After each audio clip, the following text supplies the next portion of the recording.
everyone, welcome to another episode of Candid Talks with Proud One Girl. இன்னைக்கு என்னோட யார் இருக்காங்கன்னு பார்த்தீங்கன்னா பயங்கர ஒரு இன்ஸ்பைரிங்கான ஒரு லேடி இருக்காங்க. இவங்க வந்து ஒரு ஆட்டோ டிரைவர். ஆட்டோ ராஜின்னு போட்டால் கூகுளில் இன்னைக்கு பேர் தெரிகிற அளவுக்கு அவங்க ஒரு நேம் அவங்களுக்காக டெவலப் பண்ணியிருக்காங்க. ஸோ இன்னைக்கு அவங்க கூட நம்ம பேச போகிறோம். ஸோ தேங்க்யூ ஸோ மச் அக்கா, இன்னைக்கு நீங்கள் வந்ததுக்கு. வணக்கம். ஏன்னா ஐ திங்க் ஒரு மாசமாக நான் வந்துட்டு அவினாஷ் நான் என்கிட்ட நம்பர் கொடுத்ததுலேருந்து உங்களோட இதுக்காக நான் வெயிட் பண்ணிட்டு இருந்தேன். நடுவில் கேரளா போயிட்டு வந்தீங்க, அதுக்கப்புறம் நீங்களே வந்துட்டு கால் பண்ணீங்க. இன்னைக்கு காலையில் சொன்னீங்க, இம்மீடியட்டாக இன்னைக்கு நம்ம இது பிளான் பண்ணி இது பண்ணுறோம். உங்களோட இதுக்கு தான் நான் வெயிட் பண்ணிட்டு இருந்தேன், உங்களோட ஃப்ரீ டைமுக்காக. So thank you so much. நான் உங்களை பற்றி யூடியூப்பில் நிறைய பார்க்கும்போது எனக்கு என்ன சொல்கிறது தெரியல, அவ்வளோ இன்ஸ்பைரிங்காக இருந்தீங்க. ஏன்னா எல்லாரும் பண்ணக்கூடிய ஒர்க் இல்லை நீங்கள் பண்ணுறது. அதுவும் இல்லாமல் நீங்கள் அது பண்ணுறது இல்லாமல் என்ஜிஓ சேரிட்டின்னு அதுக்கும் பண்ணுறீங்க. எனக்கு வந்து நான் கொஷின்ஸ் உங்களை பற்றி எழுதும்போதே வந்து எனக்கு ரொம்ப எக்ஸைட்டடாக இருந்தேன், இதை பற்றிலாம் நான் உங்ககிட்ட கேட்டு தெரிஞ்சுக்கணும் அப்படின்னு சொல்லி. ஸோ நீங்கள் சொல்லுங்கக்கா. நான் பார்த்தம்போது உங்களுக்கு நிறைய பேர் அந்த யூடியூப் வீடியோஸில் என்ன சொல்லியிருந்தாங்கன்னா, ஆட்டோ டிரைவராக நிறைய பேர் ஸ்டார்ட் பண்ணியிருப்பாங்க. பட் நீங்கள் வந்து ஒரு கம்பெனியில் வேலை செஞ்சு அதை விட்டுட்டு இப்போ ஒரு ஆட்டோ டிரைவராக நீங்கள் ஆரம்பிச்சிருக்கீங்க. அந்த ஒரு ஜேர்னி எப்படி நீங்கள் பார்க்குறீங்க? அது எல்லாமே கம்பெனியில் வேலை செஞ்சோன்னா நாங்கள் கோயம்புத்தூரில் ஒரு ட்ராவல்ஸில் தான் ஒர்க் பண்ணோம். காதல் திருமணம் எல்லார மாதிரியுமே படிப்பு வந்து பாதியில் விட்டுட்டு அங்கே நம்ம அப்போல்லாம் ஆட்டோ சந்திரகுமார் உங்களுக்கு தெரியும், நினச்சிருக்கு, விசாரணை கதாசிரியர் ஆட்டோ சந்திரகுமார். இன்னைக்கு கூட அவர் நிறைய படத்தில் நடிச்சிட்ருக்காரு. அவர் தான் எங்களுக்கு கல்யாணம் பண்ணி வச்சார். அப்போ அந்த டைமில் கல்யாணம் பண்ணும்போது அவர் ஒரு ஆஃபீஸில் கொண்டு போய் விடுறாரு, இந்த வேலைக்கு சேர்த்துக்கொண்டா சேர்த்துட்டாங்க.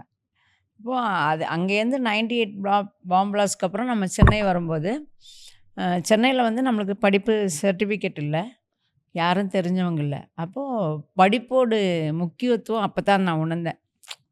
வேலை கிடைக்காம ஒன்றுமே பண்ண முடியாமல், டைப்ரைட்டிங் தெரியும், சும்மா மாதம் 600 700 தான் கூப்பிட்டாங்க. அப்போது 2 குழந்தைகள், நம்ம காதல் திருமணம் அப்படிங்கிறதுனால சொந்தங்களும் தூரமாக இருக்குது, பொருளாதாரமும் தூரமாக இருக்குது. கண்டிப்பாக சொந்தத்தை விட பொருளாதாரம் அந்த டைமில் ரொம்ப முக்கியம். அப்படிங்கிறதுனால தான் சரி ஆட்டோ அப்படின்னு பார்த்தோம். ஆட்டோ கோயம்புத்தூரில் இப்போ தானே லோன் ஈஸியாக கொடுத்துட்ருக்காங்க, அன்றைக்கெல்லாம் லோன் கிடைக்கிறது கஷ்டம். ஆட்டோ அப்படிங்கிறது வந்து கணவருக்கு ஒரு லோன் வாங்கி ஆட்டோ வாங்கி கொடுக்கலாம் அப்படிங்கிறது தான் லைசன்ஸ் போட்டேன். ஆட்டோ ஓட்டணும்னு நான் கனவு கூட கண்டதில்லை. அப்படி தான் அந்த லைசன்ஸ் போடுறேன். சென்னையில் வரும்போது பார்த்தா ஆல்ரெடி இங்கே பெண்கள் ஓட்டிகிட்டு இருந்தாங்க. நான் வரும்போதே ஓட்டிகிட்டு இருக்கும்போது அப்போ தான் என்னோடய பிரதர் இங்கே இருந்தார். அவர் சொன்னார், இல்லை இங்கே பெண்கள் ஓட்டுறாங்க, நீ வேணால் ட்ரை பண்ணிப்பார். என்னென்னா இது யாரையும் கேட்க வேண்டியதில்லை, சர்டிஃபிகேட் வேண்டாம். குழந்தைகள் வந்து நான் இந்த ஃபீல்டுக்கு வரும்போது என் பையனுக்கு 1 வயசு தான். அப்போது ஜாபு ஃப்ரீடம் இதில் கிடைக்கும், எப்போ வேணால் போகலாம், எப்போ வேணால் வரலாம் அப்படிங்கிற மாதிரி இருக்கும். ட்ரை பண்ணுறேன் அப்படின்னா தம்பி.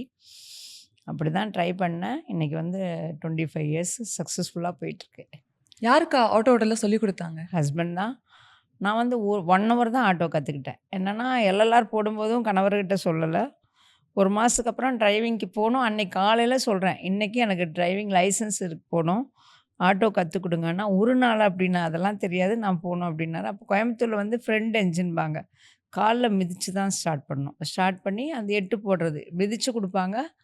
8 போட்டதோடு முடிஞ்சுது. என்னென்னா அந்த காலத்தில் பெண்கள் வந்து இந்த மாதிரியான ஃபீல்டில் குறைவு அப்படிங்கிறதுனால போக்குவரத்துலேயும் வந்து ரொம்ப கெடுபிடி இல்லை. சும்மா ஸ்டார்ட் பண்ணி 8 போட்டு கொடுத்தா முடிஞ்சது. இன்றைக்கி அப்படி இல்லை. அப்போ அன்றைக்கி பெண்கள் அப்படி இருக்கும்போது அவங்களும் கவர்மெண்ட்லேருந்து ஒரு சப்போர்ட்டிவாக இருந்தது. ஈஸியாக 8 போட்டு எடுக்க முடிஞ்சுது. கணவர் தான் என்னோடய குருவே. 25 வருஷம் ஆயிடுச்சு. ஆமாம். அண்ட் நீங்கள் வந்து 19 வயசாக இருக்கும்போது கல்யாணம் ஆயிருக்கு. அந்த சின்ன வயசில் அதை எப்படி நீங்கள் ஹேண்டில் பண்ணீங்க, அந்த மேரேஜ் ப்ராசஸில்? தெரியல, அதான் அதெல்லாம் இப்போ நான் நினச்சி பார்த்தாலே பயமாக இருக்குது. 19 வயசில் எனக்கும் 19, என்னோடய கணவருக்கும் 19. பெண்களுக்கு அப்படின்னு பார்த்துட்டிங்கன்னா 19 வயசு மெச்சூர்டான வயசு தான். அந்த காலத்தில் 16, 17, 18, எப்போவுமே பெண்கள் வந்து 17க்கு அப்புறம் நம்ம ஏஜ் அட்டன் பண்ணக்க பெண்கள் வந்து ஓரளவுக்கு மெச்சூர்ட் ஆகிடுவாங்க. ஆனால் ஆண்களுக்கு ஆகாது.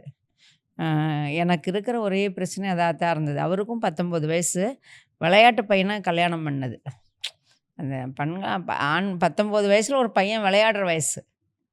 இப்போ அதுதான் ஒரு இதாக இருந்தது, சவாலாக இருந்தது. அவரை குடும்பத்துக்குள்ளே கொண்டு வந்து அதோட குடும்பத்தோட பொறுப்பை கொடுக்குறதெல்லாம் சவாலான விஷயம். அதையும் தாண்டி கொண்டு வந்து இன்னைக்கு 32 வருஷமா நாங்க சக்ஸஸ்ஃபுல்லா எங்க லைஃப்ப கொண்டு போயிட்டுருக்கோம். அண்ட் இப்போ 32 வருஷமா நீங்க கல்யாணம் ஆயிருக்கீங்க இல்லையா? ஸோ இப்போ புதுசா கல்யாணம் ஆகுறவங்களுக்குலாம் நீங்க என்ன சொல்வீங்க? ஒரு அட்வைஸ் குடுக்கணும் அந்த மாரினா என்ன சொல்வீங்க? இல்ல காதல் அப்படிங்கிறது தவறில்ல. ஆனா அது எடுக்கிற வயசு தான் நம்ம யோசிக்கணும். ஆ 13 வயசுலயே நம்மளோட ஹார்மோன் எல்லாம் சேஞ்ச் ஆகும். அன்னைக்கு வந்து நம்ம யார் சொல்றதுமே பெருசா தெரியாது. அந்த காதல் பையன் அது சொல்றது தான் பெருசா தெரியும். அப்போ அந்த டைம்ல நம்ம அந்த எடுக்கிற முடிவு எப்படின்னா, படிப்பு ரொம்ப முக்கியம். ஆனா என்ன பண்றோம்னா, அந்த எடுக்கிற தவறு எடுக்கிறதுல என்ன ஆகும்னா, பெண்களுக்கான சைட் எஃபெக்ட் இருக்கு. சைட் எஃபெக்ட் என்னன்னா, நம்ம தாய்மை அடையிறோம். ஆண்களுக்கு அது இல்ல. அப்போ தாய்மை அடையும்போது, படிப்புல பாதியில விட்டாச்சு. கல்யாணத்துக்கு அப்புறம் படிக்கலாம்னு நெனச்சோம். கல்யாணம் முடிஞ்சதும் அடுத்தது தாய்மை. அப்ப தாய்மை அப்படிங்கிறது ஒரு பெண்ணுக்கு மிகப்பெரிய ஒரு வரம். இல்லன்னு சொல்ல மாட்டேன். ஆனா, அதுக்கான ஒரு வயசு இருக்கு. இப்ப என்ன ஆகுது, அடுத்தது தாய்மை அடைஞ்சாச்சுன்னா, அடுத்து நம்மளுக்கு என்னது பெண்களுக்கு? குழந்தைகளோட படிப்பு, பொருளாதாரம், குடும்பம் இதெல்லாம் முடிச்சுட்டு 45 வயசுல எல்லாம் முடிச்சாச்சு. நம்மளுக்கு படிப்பு இல்ல. அப்பதான் பார்க்கும்போது என்ன ஆகுது, திரும்பி பார்த்தோன்னா, அடடா! நம்ம என்னமோ ஆகணும்னு நெனச்சோமே, எங்கேயுமே ஆகலையே! அப்படி ஒரு வருத்தம் இன்னைக்கும் எனக்கு இருக்கு. நான் எங்கேயோ படிச்சு பிஏ முடிச்சு எல்எல்பி பண்ணணும்னுலாம் நெனச்சேன். ஆனா பிஏலயே நின்னு போச்சு வாழ்க்கை. பிஏவும் ஃபினிஷ் பண்ணல நானு. டிஸ்கன்டின்யூ தான். அப்போ அந்த ஒரு படிப்பு ரொம்ப முக்கியம். காதல் அப்படிங்கிறது தவறில்ல. ஆஃப்டர் 20க்கு அப்புறம் எடுக்கிற எல்லா முடிவுமே கரெக்ட்டா இருக்கும். என்னன்னா, ஒரு வேலைக்கு போற பெண்ண உடனே ஒரு வேலை இல்லாத பையன கல்யாணம் பண்ண மாட்டாங்க. 100ல 1, 2 வரும். இல்லன்னு சொல்லல. நல்லா படிச்சு வேலைக்கு போற பொண்ணு தன்னோட பொருளாதாரத்தையும், தன்னோட இதையெல்லாம் நம்பி ஒரு லைஃப் பார்ட்னர தேர்ந்தெடுப்பா. ஜாதிங்கிறது அப்பாற்பட்டது. அத பத்தி நம்ம பேச வேண்டியதும் இல்ல. அது இன்னைக்கு ஒரு பிரச்சனையாவும் இல்ல. ஒரு சில இடத்துல இருந்தாலும், அது இன்னைக்கு நெறைய பேரண்ட்ஸாலேயே அங்கீகரிக்கப்பட்டுருச்சு. யாரையோ கல்யாணம் பண்ணாலும், வேற ஜாதினாலும், வேற மதம்னாலும் இன்னைக்கு பேரண்ட்ஸே அங்கீகரிக்கப்பட்ட ஒரு காலம் வந்தாச்சு. ஆனா கூட படிப்பு ரொம்ப முக்கியம். என்னன்னா, படிப்பு இருந்தோம்னா, நம்ம வாழ்க்கையில ஏதோ ஒரு இடத்துல தோல்வி அடைஞ்சா கூட, வேலை இல்லாட்டி கூட அது படிப்புக்கான ஒரு தன்னம்பிக்கை இருக்கு.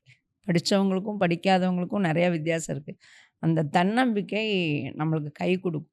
இப்போ உங்களுக்கு ஒரு 20 வருஷத்துக்கு முன்னாடி போயி, இத ஏதாச்சும் நீங்க மாத்தலாம் அப்படின்னு ஒரு ஆப்பர்ச்சுனிட்டி உங்களுக்கு கிடைச்சுச்சுன்னா, என்ன மாத்துவீங்க? கண்டிப்பா அந்த படிப்ப நான் நெனச்ச படிப்பேன்.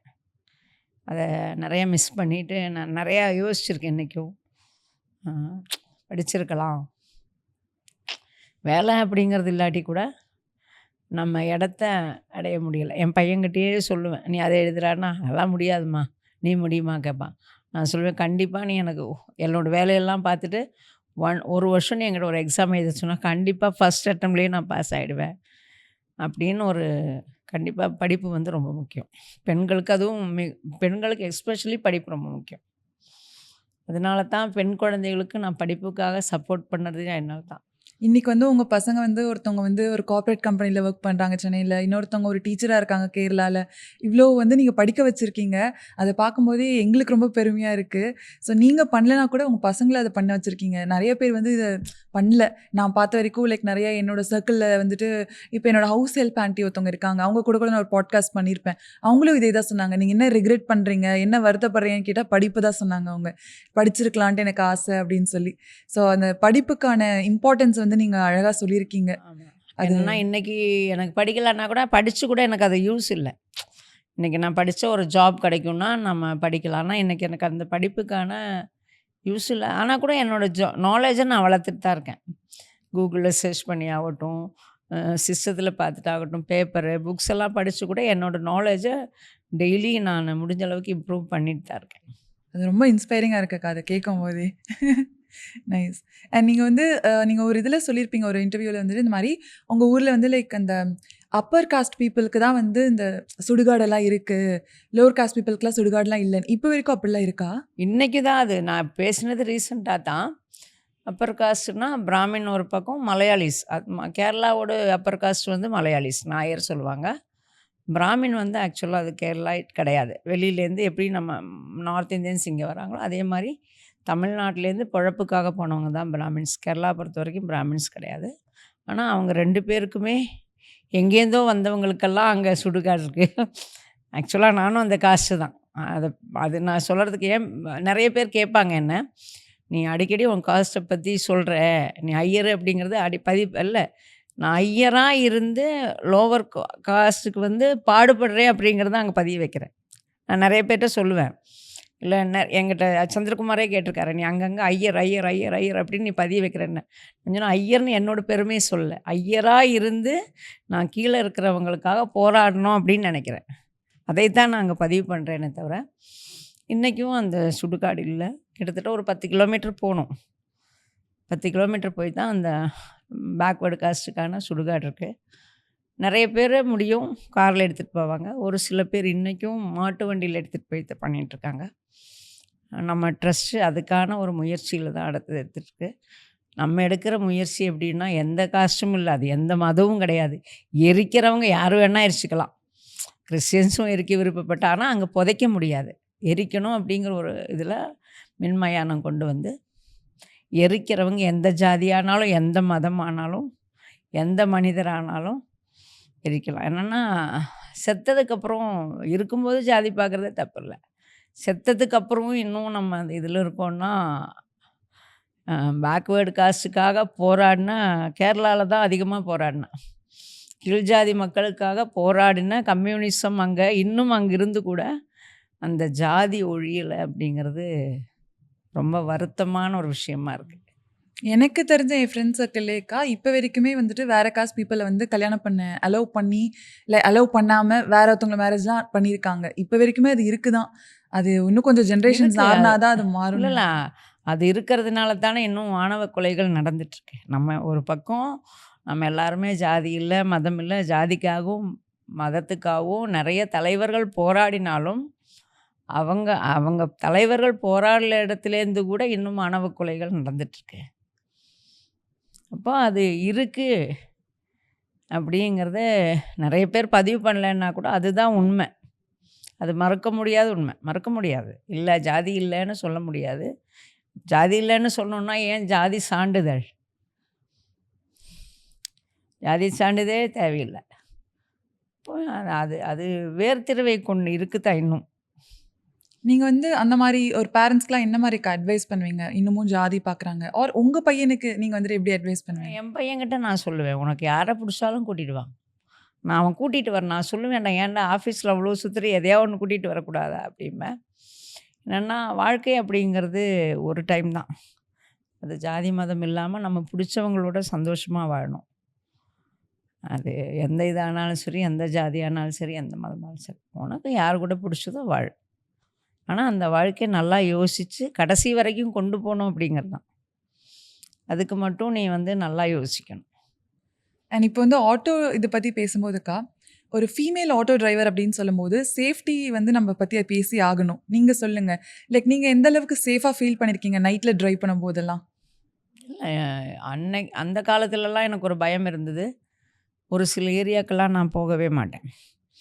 காலையில் 10:30 மணிக்கே என்னோடய இடுப்பில் கத்தி வச்சு நான் சென்னையில் வந்து ஒரு 6 மந்த்ஸ் 7 மந்த்ஸ் இருக்கும்.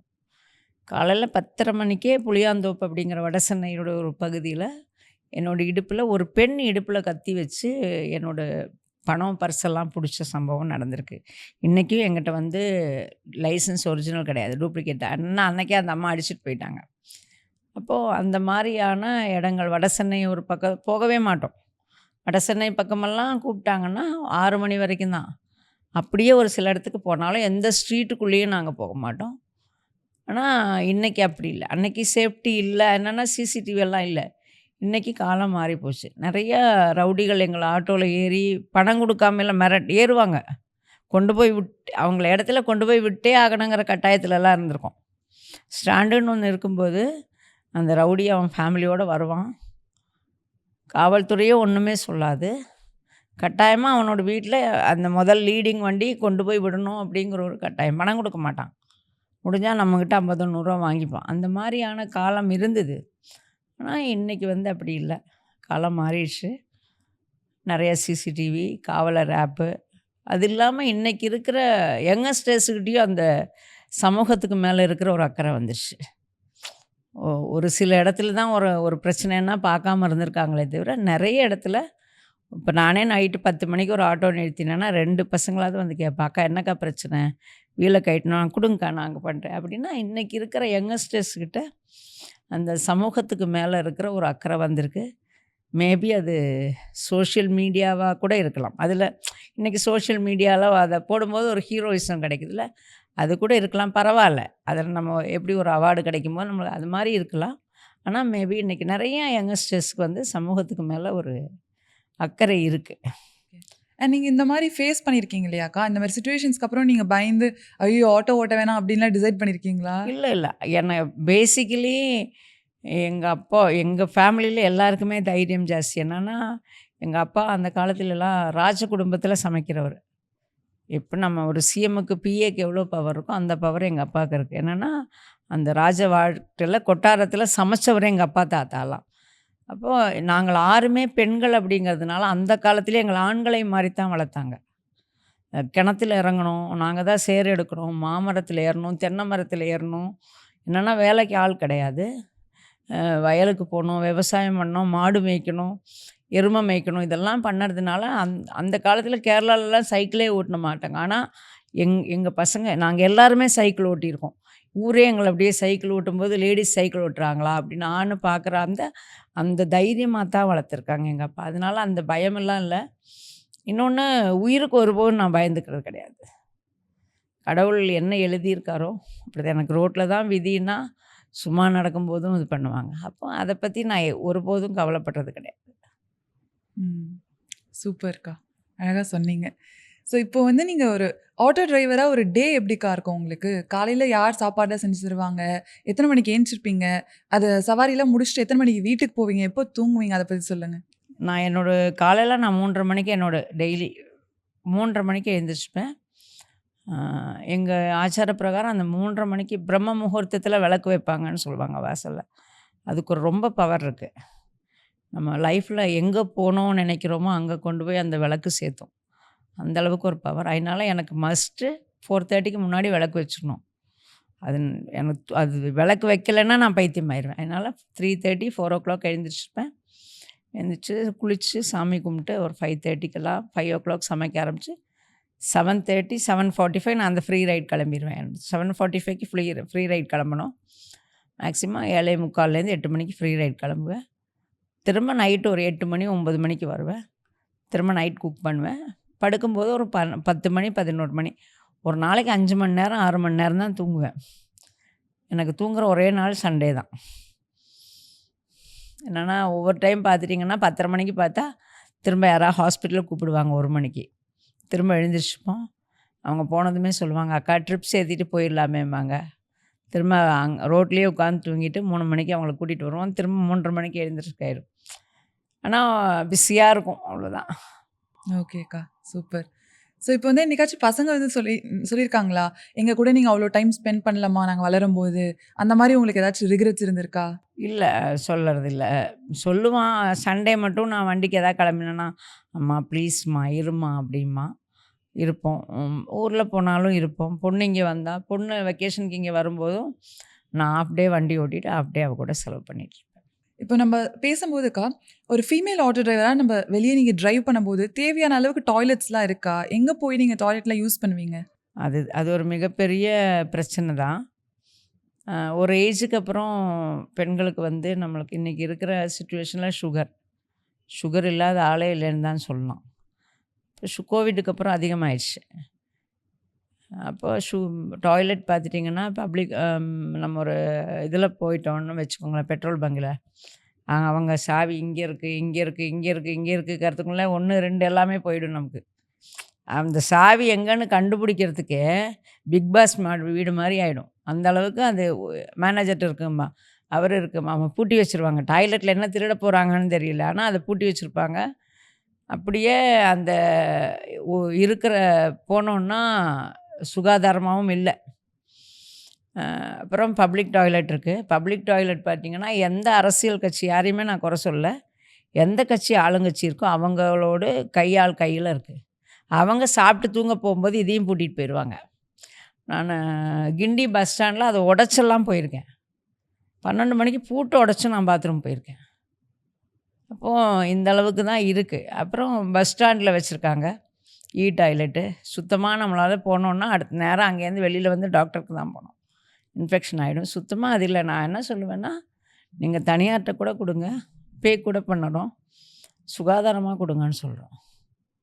அவ்வளோதான். நீங்கள் நிறைய இடத்துலலாம் பெட்ரோல் பங்கில் இல்லை, டாய்லெட்டே இல்லைன்னு சொல்லுவாங்க. எனக்கு தெரிஞ்சு நீட்டாக இருக்கிற ஒரே இடம் டோல் பிளாசா. நிறைய இடத்துல நான் ஊருக்கு போகும்போது சூப்பராக இருக்கும், இலவசமாக இருக்கும், சூப்பராக இருக்கும். இது எல்லா இடத்துலையுமே இப்படி தான் இருக்குது. ஒரு சில கோயில்கள் எல்லாம் போய் கேட்டால் கூட அந்த மாதிரி தான் இருக்குது. பீச்சிலெல்லாம் போனாலும் பணம் தான் கேட்டுட்ருக்காங்க. பணம் கேட்குறத பற்றி இல்லை, ஒரு 5 ரூபா 10 ரூபா பெரிய விஷயம் கிடையாது. சுகாதாரமாக இல்லை அப்படிங்கிறது எனக்கும் ஆட்டோ டிரைவர்களுக்கு மட்டும் இல்லை, துப்புரவு செய்கிறவங்க, காய்கறி விற்கிறவங்க, ரோட்டில் நின்று வேலை செய்கிறவங்க, இந்த பெண்களுக்கு எல்லாமே இந்த பிரச்சனைகள் எல்லாருக்கும் இருக்கும். இது பார்த்து யாராச்சும் போய் ஆக்ஷன் எடுத்தா நல்லா இருக்கும்னு நினைக்கிறேன். நான் நல்ல ஒரு நான் மெசேஜ் எல்லா சொல்லியிருக்கீங்க. மீடியாலையும் சொல்லிகிட்டு இருக்கேன். ஆக்ஷன்லாம் யாரும் எடுக்க மாட்டாங்க. அதெல்லாம் நடக்கவே சான்ஸே இல்லை. அதுக்கெல்லாம் நீங்கள் என்ன தான் போட்டால், தலைப்பு செய்தியில் போட்டால் வேணால் ஆக்ஷன் எடுப்பாங்களே தவிர, ஓரமாக சொல்லும்போது 2 நாள் இருக்கும், 3வது நாள் திரும்ப அப்படியே தான் இருக்கும்.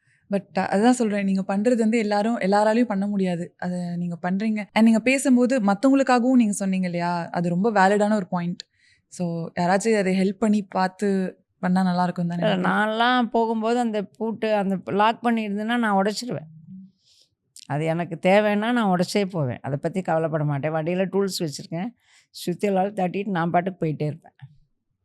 என்னென்னா அரசாங்கம் நம்ம சொத்துங்கிற மாதிரி அது நம்ம சொத்து. ஸோ இப்போ கவர்மெண்ட் இதை பற்றி நம்ம பேசும்போது நான் நிறைய இடத்துல பார்த்தேன். நீங்கள் வந்து நம்ம எக்ஸ் சீஃப் மினிஸ்டர் ஜெயலலிதா அம்மா கிட்ட இருந்தெல்லாம் அவார்டு வாங்கியிருக்கீங்க அப்படின்னு சொல்லி. ஸோ அந்த எக்ஸ்பீரியன்ஸ் பற்றி சொல்லுங்கள். நிறைய அவார்ட்ஸ் வாங்கியிருக்கீங்கன்னு கேள்விப்பட்டேன். ஸோ அதை பற்றிலாம் சொல்லுங்கள். அது எப்படி உங்களுக்கு பெருமையாக இருக்குது? நான் எப்பவுமே ஒரு வார்த்தையை சொல்லுவேன், கடின உழைப்பும் அர்ப்பணிப்பும் கவனிக்கப்படாமல் போகாதுன்னு. நம்ம சூப்பர் ஸ்டார் சொல்கிற மாதிரி பேரும் பதவியும் புகழும் எல்லாம் தானாக வரணும். நம்ம செய்கிற செயல் உண்மையாக இருந்துன்னு வச்சுக்கோங்களேன், நம்மளை இந்த உலகம் வந்து அடையாளம் காணும்.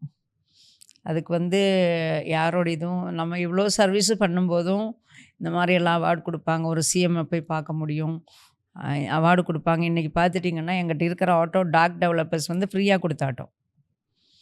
நான் அவினாஷ்கிட்டே சொல்லியிருப்பேன், டாக் டெவலப்பர்ஸ் வந்து இந்த சர்வீஸை பார்த்துட்டு உங்கள் வண்டி பழசாக இருக்குது, நான் ஒரு புது வண்டி கொடுத்துட்றேன்னு கிட்டத்தட்ட 1 மந்த்து கூட ஆகலை.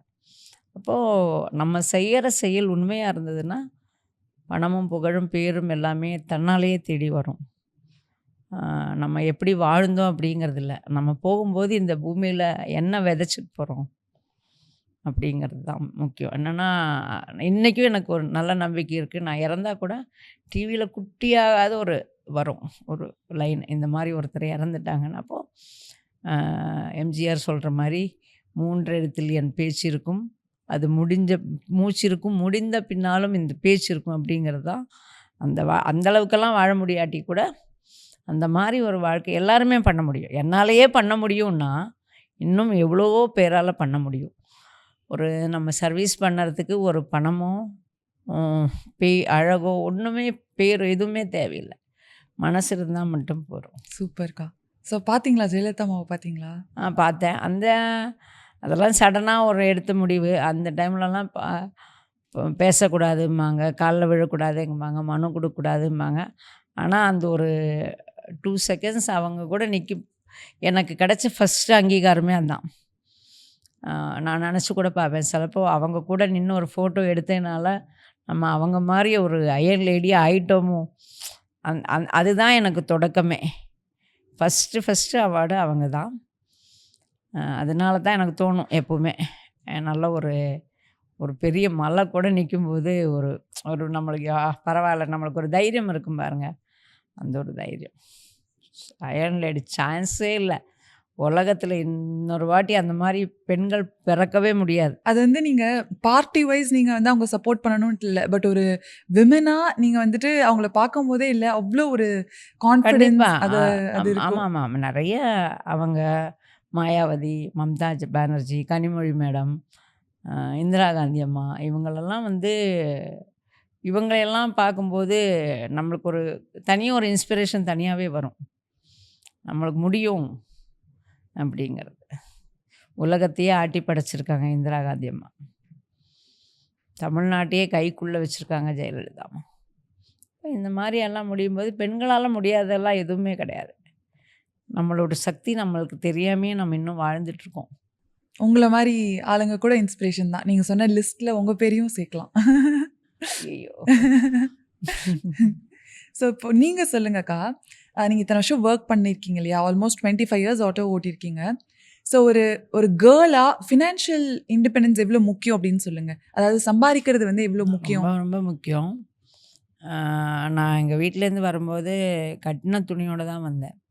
காதல் திருமணம் அப்படின்னாலே லைஃப் நம்மளுக்கு ஜீரோலேருந்து தான் ஸ்டார்ட் ஆகும். என்னை பொறுத்த வரைக்கும் 2 வாட்டி ஜீரோ. என்னென்னா ஃபஸ்ட்டு நாங்கள் கோயம்புத்தூருக்கு வரும்போது கோயம்புத்தூரில் இருந்தோம். அங்கே 2 குழந்தைகள்.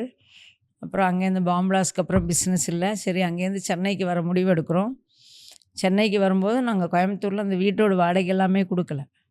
எந்த பொருளுமே எடுக்க முடியல. திரும்ப அதே ஜீரோவில் சென்னைக்கு வரோம். எக்ஸ்ட்ரா என்னன்னா 2 குழந்தைகள்.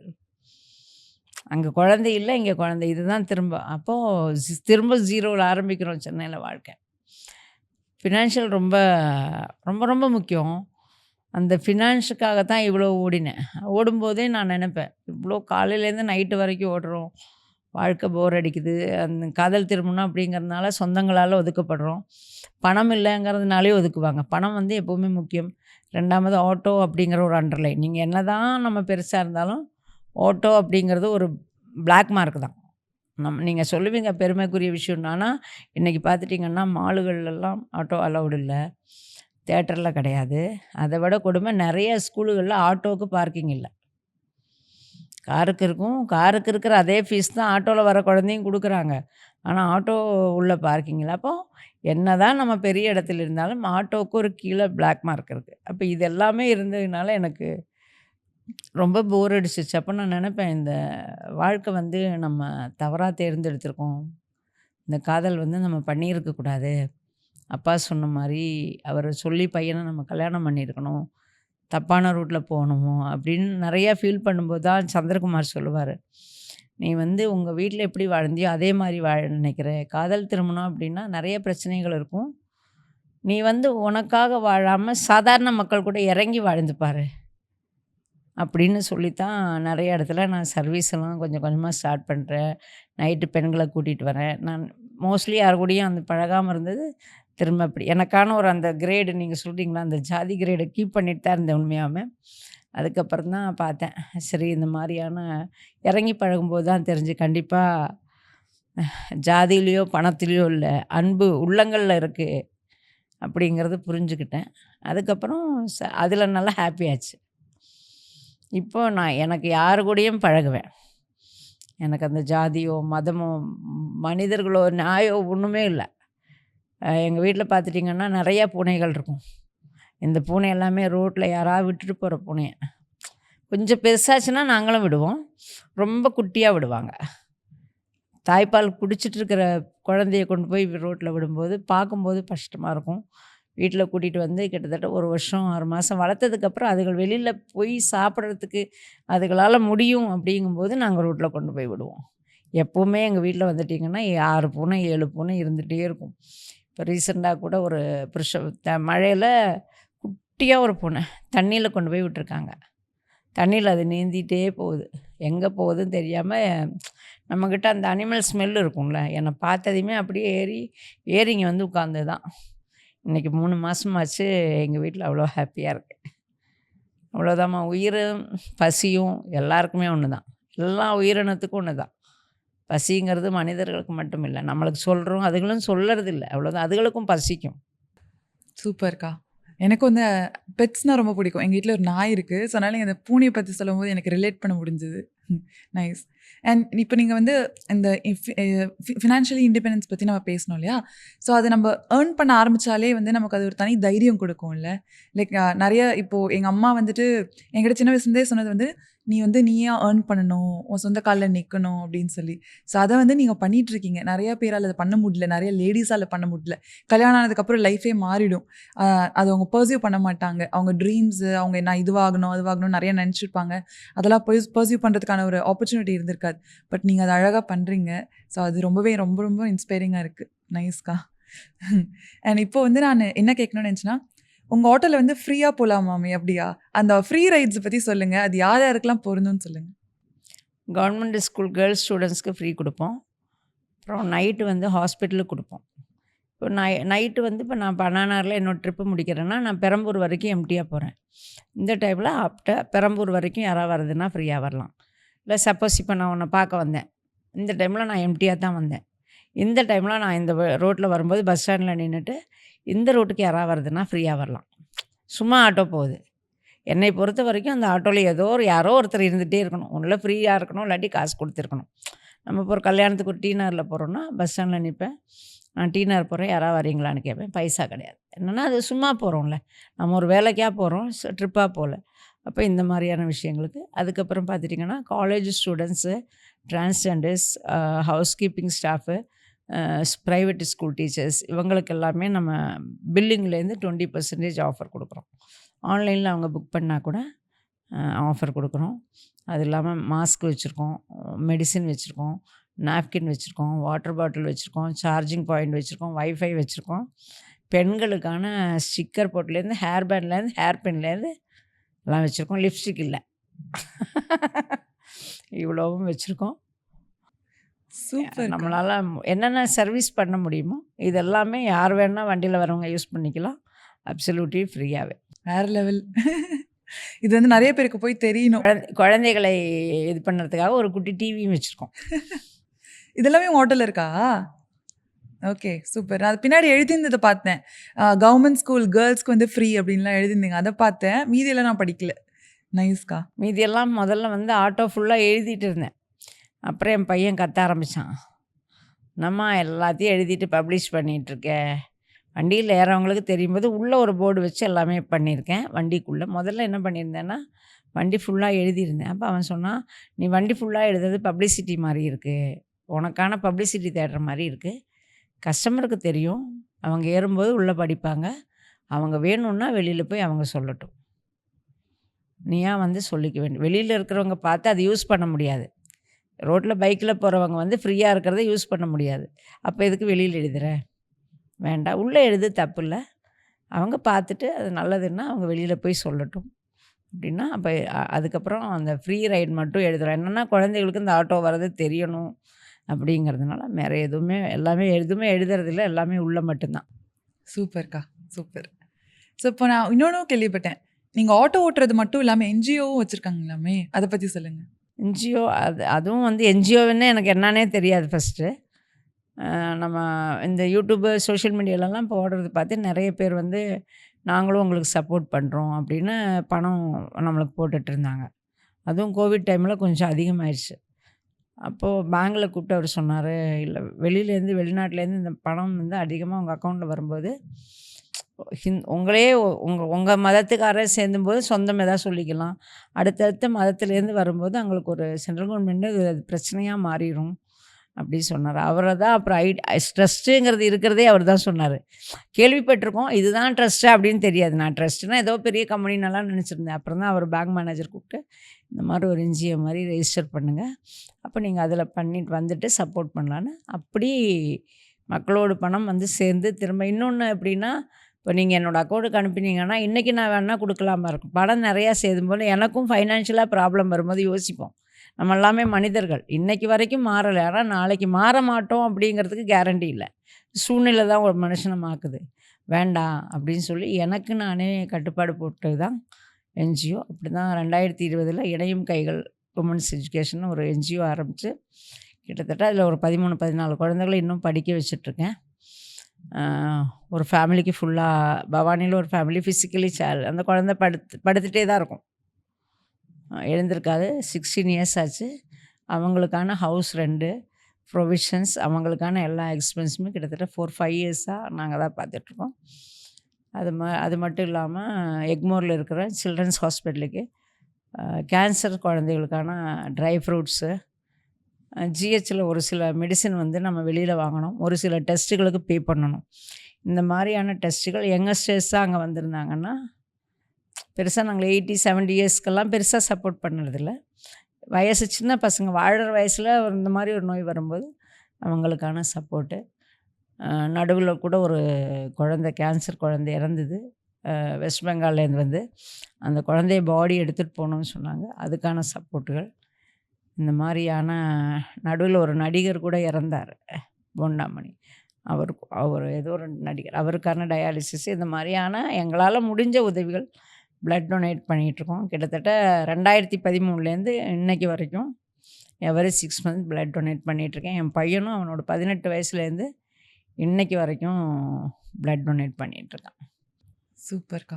இப்போ நாங்க ஏதாவது ஹெல்ப் பண்ணணும்னு நினச்சா எப்படி ஹெல்ப் பண்ணலாம்? நீங்கள் என்ஜிஓக்கே டைரெக்டாக பண்ணலாம். யார்கிட்டையுமே நான் பர்சனலாக எந்த பணம் என்னோடய அக்கௌண்ட்டில் வாங்குறதே கிடையாது. என்னோடய வண்டி பைசா மட்டும்தான் வாங்குகிறேன். அதுலேயும் மந்த்லி ஒரு நாள் ட்ரஸ்ட்டுக்காக ஓடுறேன். இப்போ ரீசெண்டாக வயநாட்டுக்காகவும் 16 நாள் ஓட்டினேன். 2 மாதம் கண்டினியூவாக வயநாட்டுக்கு அந்த நிலை சரிவு நடக்கும்போது வி ஸ்டாண்ட் வித் வயநாடு அப்படின்னு வாரத்தில் 2 நாள் என்னோடய பணத்தை அவங்களுக்கு கொடுத்துட்டு அது மாதிரி ஒரு 2 மாதம் கண்டினியூவாக என்னால் முடிஞ்ச சர்வீஸ் பண்ணினேன். சூப்பர்க்கா. இப்போ எனக்கு ஒரே ஒரு என்னன்னா, எங்கள் ஊரில் ஒரு மயானம். அடுத்தது எனக்கு அதுக்கான ஒரு ஃபண்டு தான். இப்போ வந்து ஒரு ஆம்புலன்ஸு ப்ராசஸிங் போயிட்டுருக்கு. ஃபண்டு வந்துருச்சு. ஹிந்துஸ்தான் பெட்ரோலியம் சப்போர்ட் பண்ணுறாங்க. வண்டி வரல. நான் சொன்னேன்ல, எங்கள் ரிமோட்டில் ஏரியாவில் வந்து அங்கே ஃப்ரீயாக ஆம்புலன்ஸ் இல்லை. கிட்டத்தட்ட 30 கிலோமீட்டர் ஹாஸ்பிட்டல் போகணும். ஒரு பெரிய ஹாஸ்பிட்டல்லாம் 30 கிலோமீட்டர் ஒன்றுல கார் பிடிச்சி போகணும். இல்லாட்டி முன்னாடியே போய் அங்கே இருக்கணும். அப்போது இந்த மக்களுக்காக ஒரு ஆம்புலன்ஸ் புக் பண்ணியிருக்கோம். ஃபண்டு வந்துருச்சு. வண்டி ஸ்டாக்கில். கூடிய விரைவில் அந்த மக்களுக்காகவும் அந்த பஞ்சாயத்துக்காகவும் அதை சப்போர்ட் பண்ணுறதுக்கு ரெடியாக இருக்கும். இன்னைக்கு வந்து நீங்க பார்த்தீங்கன்னா, நெறைய பேர் வந்து உங்கள இன்ஸ்பிரேஷனா பார்க்குறாங்க, இன்க்ளூடிங் மீ. உங்களுக்கு வந்து இன்ஸ்பிரேஷன் அப்படின்னா யார சொல்வீங்க?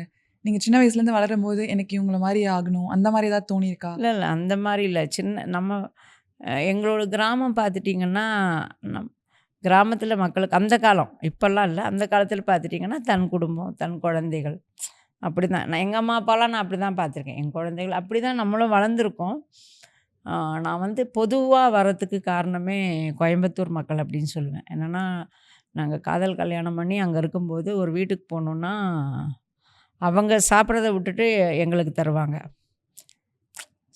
ஓடி வந்து கொடுப்பாங்க. ஒரு பிளட் டொனேஷன் ஆகட்டும், ஒரு இதாகட்டும், எல்லாத்தையுமே மறந்து சப்போர்ட் பண்ணுறது நான் கோயம்புத்தூர்லேருந்து. அந்த அன்பை பார்த்து கற்றுக்கிட்டது சந்திரகுமார். அப்படியே அவர் பேசும்போது அவருக்கே சாப்பாடு இருக்காது அந்த டைமில். நம்ம போயிட்டோன்னா அப்படியே கொடுத்துருவாங்க. அப்படியே பிரமிச்சு போயிடுவேன். இப்படியும் இருப்பாங்களா? நம்மளுக்கு இல்லாமல் இன்னொருத்தருக்கு கொடுக்குற மக்களை நான் என்னோடய கிராமத்தில் என்னோடய ஃபேமிலியில் தனக்கும் தன் குடும்பத்துக்கும் பார்த்து வளர்ந்தாலும் எனக்கு பார்க்கும்போது கோயம்புத்தூரில் ஆச்சரியமாக இருந்தது. ஏதோ பிரச்சனைன்னா எல்லாத்தையும் விட்டுட்டு ஓடி வருவாங்க. நம்ம பார்க்குறோம், இல்லை வண்டி ஓட்டணும் நாளைக்கு, அந்த மாதிரி இல்லாமல் ஓடி வர அன்பான மக்களை நான் பார்த்தது கோயம்புத்தூர். என்னோடய இந்த இவ்வளோ அன்புக்கும் 99.4% காரணம் கோயம்புத்தூர் மக்கள்கிட்டேருந்து பழகின அந்த அன்பு தான். சூப்பர். கோவை மக்களோட அன்பு தான் இன்றைக்கி நான் இவ்வளோ தூரம் வந்திருக்கேன். அந்த அன்பை தான் நான் கற்றுக்கிட்டேன். உண்மையாக சொல்ல போனால் சென்னையில் இருக்காங்க, அந்த அளவுக்கு நான் இன்னும் பார்க்கல. இல்லைன்னு சொல்ல மாட்டேன். வந்தாரை வாழ வைக்கும் தமிழகம், அதுவும் சென்னை ஜீரோவாக இருந்த என்ன ஹீரோவாக்கியிருக்கு. ஆனாலும் அந்த அன்பை கோவை மக்களோட, அதுவும் தமிழ்நாடு தான், அந்த கோவை மக்களோட அன்பை எனக்கு அந்தளவுக்கு இங்கே கிடைக்கல. என்னென்னா, சப்போஸ் இங்கே மேபி ஃபாரின் கண்ட்ரி மாதிரி பிஸியான ஒரு உலகமாக இருக்கலாம். சூப்பர்க்கா. இப்போ நம்ம ஆல்மோஸ்ட் எண்ட் ஆஃப் த இதுக்கு வந்தாச்சு. ஒன்று கேட்கணும்னு நினச்சேன். இப்போ லைஃப்பில் வந்து ரொம்ப கஷ்டத்தில் இருக்கவங்களுக்கு நீங்கள் என்ன சொல்வீங்க? லைக் நான் வந்து வாழ்க்கையை முடிச்சிடலாம் அப்படின்னு ஒரு ஸ்டேஜில் இருப்பாங்க. ஆர் என்னால் இதுக்கு மேலே முடியல அப்படின்னு விட்டுட்டு லைக் எங்கேயா போயிடலாம் அப்படிலாம் யோசிப்பாங்க இல்லையா? அவங்களுக்குலாம் என்ன சொல்வீங்க? நம்ம கடவுள் கொடுத்த வாழ்க்கையை நானும் அந்த மாதிரி நீங்கள் சொல்கிற மாதிரி முடிவுகள் நிறைய யோசிச்சுருக்கேன். அது ஒரு முடிவே கிடையாது. இன்னும் எவ்வளவோ நம்ம ரோட்டில் பார்த்துட்டோன்னா கை கால் இல்லாதவங்களெல்லாம் முட்டி மோதி வாழ்க்கையில் இன்றைக்கி எவ்வளவோ பெரிய பெரிய இடத்துல எல்லாம் இருக்காங்க. ஃபிசிக்கலி சேலஞ்சர் பார்த்துட்டிங்கன்னா இன்றைக்கி எவ்வளவோ இடத்துல இருக்காங்க. அதெல்லாம் பார்க்கும்போது நம்மளுக்கு எல்லாமே இருக்குது. ஒரு சில பிரச்சனைகளால் நம்ம வாழ்க்கை பின்னாடி வந்திருக்கலாம். அது பெருசு கிடையாது. திரும்ப முன்னாடி போகலாம். தோல்வி வந்து வெற்றிக்கான அடுத்த படி தான். நம்ம கீழே விழும்போது தான் திரும்ப எழுந்திருப்போம். விழாமையே இருந்துட்டோம்னா சரியா நடக்க மாட்டோம். 4 வாட்டி விழும்போது தான் நம்ம ஸ்ட்ராங்கா எழுந்திரிச்சு நிப்போம். அதனால வாழ்க்கை வந்து நம்ம வாழறது வந்து வெற்றிகரமா வாழணும். நம்மளோட அடையாளத்தை இந்த பூமியில பதிச்சுட்டு போணும். தலைப்புச் செய்தியில எல்லாருமே வரலாம். அது எப்படி வரணும்னு நம்ம தான் முடிவெடுக்கணும். மைனஸ்ல வர வேணுமா? ப்ளஸ்ல வர வேணுமா? அப்படிங்கிறது நம்ம கையில தான் இருக்கு. சூப்பர்க்கா. வேற லெவல்ல பேசுனீங்க. சூப்பர்க்கா. Thank you so much. ரொம்ப அழகா வந்து இன்னைக்கு டைம் குடுத்து என்கிட்ட பேசுனதுக்கு ரொம்ப ரொம்ப நன்றி. நானும் ஏன்னா தான் நன்றி சொல்லிக்கிறேன். என்னன்னா, நம்மள வளர்க்குறது வந்து மீடியா, சோஷியல் மீடியா தான். ஒரு காலத்தில நெறைய பேர் என்கிட்ட சொல்லுவாங்க. என்னோட பாட்டி பேரு பாருக்குட்டி சொல்லுவாங்க. நெறைய என்னோட அப்பாவோட ரிலேஷனெல்லாம் சொல்லுவாங்க. அப்படியே அவங்க ஃபேஸ்புக்கில போடுவாங்க கமெண்ட். அப்படியே நீ பாருக்குட்டி பாட்டி மாரி, உங்க பாட்டி மாரி என்னன்னா, அந்த சொல்றேன் ராஜ குடும்பத்திலங்கன்னா அவங்க ஹை லெவல்ல தான் இருந்திருக்காங்க. விவசாயத்துலேருந்து வரதெல்லாம் யார் வீட்லலாம் அன்னைக்கெல்லாம் குழந்தைகள்லாம் 10 குழந்தைகள்லாம் இருக்கும். யார் வீட்டுக்கெல்லாம் கஷ்டமா இருக்கும். எங்க தாத்தாக்கு தெரியாம பாட்டி குடுத்துருவாங்களாம். எங்க அப்பா சொல்லுவாங்க. அப்போ நெறைய பேர் சொல்லுவாங்க, "நீ உன் பாட்டி மாரின்னு." அப்போ அன்னைக்கு சோஷியல் மீடியா இருந்தா என் பாட்டி எவ்வளோ அவார்டு வாங்கி வச்சிருப்பாங்க. அப்போ அன்னைக்கு சோஷியல் மீடியா இல்ல. அப்போ அதனால அந்த அந்த அந்த ஊருக்குள்ள மட்டும் தான் அவங்களுக்கு தெரிஞ்சது. இன்னைக்கு மீடியா, சோஷியல் மீடியா நம்மள இவ்வளோ தூரம் வளர்த்துருக்கு. கண்டிப்பா நம்மள இவ்வளோ தூரம் வளர்த்தது அவங்க தான். என்னன்னா நானு சர்வீஸ் தெரிஞ்சு நான் பாட்டுக்கு ஓட்டிட்டு இருந்தது ஏதோ ஒரு பெட்டர் இந்தியா அப்படிங்கிற ஒரு சேனல் போட, அப்புறம் ஒவ்வொன்னா போட, அவங்கள பார்த்து இன்னொன்னு போட, இவ்வளோ தூரம் வந்திருக்குன்னா, கண்டிப்பா எங்களோட வளர்ச்சிக்கு வேரே நீங்க தான். சூப்பர்க்கா. இது எங்களுக்கு ஒரு பிளாட்ஃபார்மா நான் உங்கள கூப்பிட்டுருக்கேனே தவிர, பண்ண வொர்க் எல்லாமே நீங்க தான். அந்த கிரெடிட்ஸ் எல்லாமே நீங்க தான். எனக்கு ரொம்ப சந்தோஷம். ஏன்னா, என் பிளாட்ஃபார்ம்ல உங்கள மாரி ஒரு பர்சனாலிட்டிய கூப்பிட்டது வந்து எனக்கு ரொம்ப ரொம்ப ரொம்ப சந்தோஷம். ஸோ தேங்க் யூ எங்களுக்கும் ஸோ தான். மச். உங்கள மாரியான நெறைய பேர் என்னன்னா, இந்த ஃபீல்டுல அதாவது ஒரு ஆஃபீஸ்ல இருந்தேன்னு வச்சுக்கோ, அந்த ஆஃபீஸ்க்குள்ள 10 மூஞ்சிய தான் கடைசி வரைக்கும் பார்த்துக்கணும். 1ஓ 2ஓ ட்ரான்ஸ்ஃபர் ஆயி வருமா வருமா. ஆனா இந்த ஃபீல்ட்ல பார்த்துட்டீங்கன்னா, ஒரு லட்சக்கணக்கான மக்கள் கூட பயணிக்க பண்றோம். கிட்டத்தட்ட ஒரு ஒரு டாக்டராவே நாங்க ஆயிடுறோம். இப்ப நீ வந்தேன்னா, உன் வண்டியில வரும்போது நீ எப்படி அப்படிங்கிற கணிக்கிற அளவுக்கு நாங்க ஆயிடுறோம். மக்கள புரிஞ்சுக்க முடியுது. நெறைய அரசியல புரிஞ்சுக்க முடியுது. ஒவ்வொரு நாட்டு அரசியலும் ஒவ்வொரு வரும்போது அவங்க கேட்பாங்க. How is your chief minister அப்படிம்பாங்க. அப்போ உங்க சீஃப் மினிஸ்டர் அப்போ அவங்க சொல்லும்போது, அந்த மாரியான ஒரு நாலேட்ஜ் கண்டிப்பா இந்த ஃபீல்டில மட்டும் தான் கிடைக்கும். இந்த ஆட்டோ இல்ல, டிரைவிங் ஃபீல்ட்ல நம்மளுக்கு அதிகமா கிடைக்கும். சூப்பர்க்கா. தேங்க் யூக்கா. Thank thank you. You so much. Thank நான் யூ. இன்னொரு எபிசோட்ல சூப்பரான கெஸ்ட்டோட மீட் பண்றேன். பாய்.